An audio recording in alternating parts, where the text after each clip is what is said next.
श्री कृष्ण द्वारा अर्जुन को दिए हुए गीता के उपदेश के कुछ सुंदर तथ्य। प्रस्तुत श्लोक में दो पंडितों की चर्चा है। एक पंडित तो वह है जो पूर्ण ज्ञाता है और दूसरा वह जो विद्या विनय संपन्न है। प्रत्येक श्रेणी की दो सीमाएं होती हैं, एक तो अधिकतम सीमा पराकाष्ठा और दूसरी निम्नतम सीमा।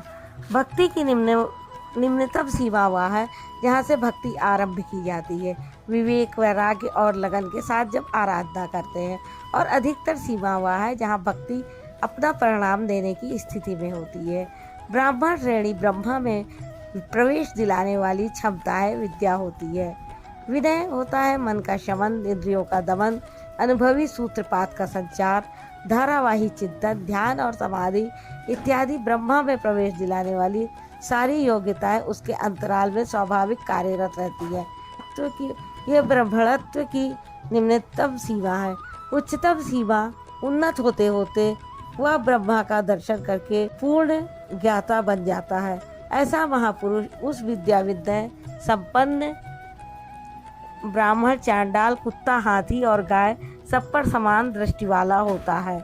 जिन पुरुषों द्वारा जीवित अवस्था में ही संपूर्ण संसार जीत लिया गया, जिनका मन समत्व में स्थित है, वह ब्रह्मा में स्थित हो जाता है। इसी का नाम अपुनरावृत्ति परम गति है।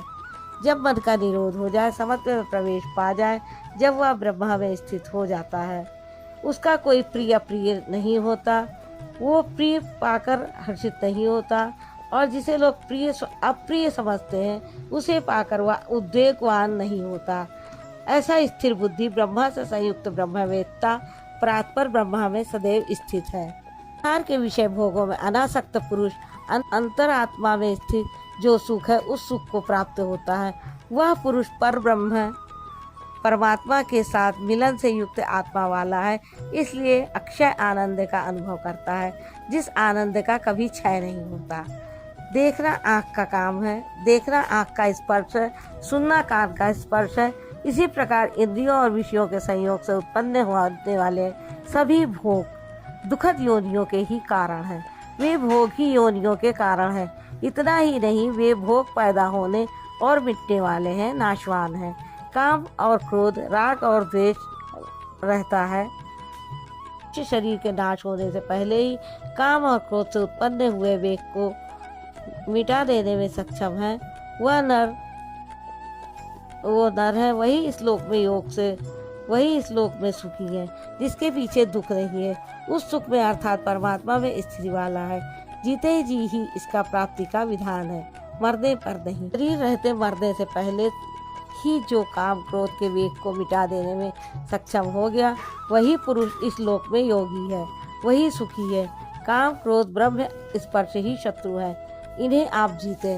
अंतरात्मा में ही सुख वाला, अंतरात्मा में ही आराम वाला तथा जो अंतरात्मा में ही प्रकाश वाला है, वही योगी ब्रह्मा के साथ एक होकर वाणी से परे ब्रह्मा, शाश्वत ब्रह्मा को प्राप्त होता है। अर्थात पहले विकारों काम और क्रोध का अंत, फिर दर्शन, फिर प्रवेश। परमात्मा का साक्षात्कार करके जिनका पाप नष्ट हो गया है, जिनकी दुविधाएं नष्ट हो गई हैं, संपूर्ण प्राणियों के हित में जो लगे हुए हैं, जो स्वयं गड्ढे में पड़ा है वह दूसरे को क्या निकालेगा। इसलिए करुणा महापुरुष का स्वाभाविक गुण हो जाता है तथा जितेंद्रीय ब्रह्मवेत्ता पुरुष शांत पर ब्रह्म को प्राप्त होता है।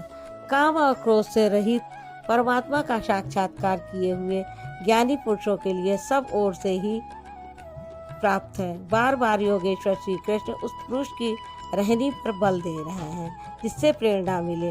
यज्ञ की प्रक्रिया में प्राण में अपान का हवन, अपान में प्राण का हवन, प्राण और अपान दोनों की गति का निरोध उन्होंने बताया है।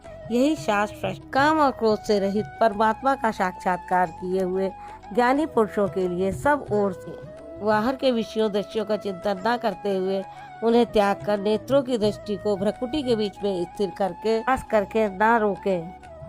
कब श्वास बाहर निकली, कितनी देर तक बाहर रही, धीरे धीरे श्वास अचल स्थिर ठहर जाएगी, सम हो जाएगी। न भीतर से संकल्प उठेंगे और न बाहर के भोगों का चिंतन, तो बाहर ही त्याग दिया गया था, भीतर भी संकल्प नहीं जागृत होंगे। तेल की धारा धीरे धीरे पानी की तरह टप टप नहीं गिरती, जब तक गिरेगी धारा ही गिरेगी। इस प्रकार प्राण और अपान की गति एकदम सब स्थिर करके इंद्रियों, मन और बुद्धि को जिसने जीत लिया, इच्छा, भय और क्रोध से रहित मननशीलता की चरम सीमा पर पहुंचा हुआ मोक्ष परायण मुनि सदा मुक्त ही है। श्री कृष्ण कहते हैं कि उस पुरुष के श्वास प्रश्वास के यज्ञ और तप का भोक्ता मैं हूँ। यज्ञ और तप अंत में जिसमें विलय होते हैं वह मैं हूँ, वह मुझे प्राप्त होता है। यज्ञ के अंत में जिसका नाम शांति है वह मेरा ही स्वरूप है। वह मुक्त पुरुष मुझे जानता है और जानते ही मुझे प्राप्त हो जाता है। इसी का नाम शांति है। जैसे मैं ईश्वरों का भी ईश्वर हूँ, वैसे ही वह यज्ञ के परिणाम स्वरूप मेरे को जानकर वे जिस शांति को प्राप्त होते हैं वह भी मैं ही हूँ। अर्थात श्री कृष्ण जैसा महापुरुष जैसा स्वरूप उस प्राप्ति वाले को भी मिलता है। वह भी ईश्वरों का ईश्वर, आत्मा का भी आत्मस्वरूपम हो जाता है। उस परमात्मा के साथ एक ही भाव पा लेता है। यज्ञ तपों का भोक्ता महापुरुषों के भी अंदर रहने वाली शक्ति महेश्वर है। इस प्रकार श्रीमद् भगवद गीता रूपी श्री कृष्ण और अर्जुन के संवाद में 5वां अध्याय पूर्ण होता है। राधे राधे।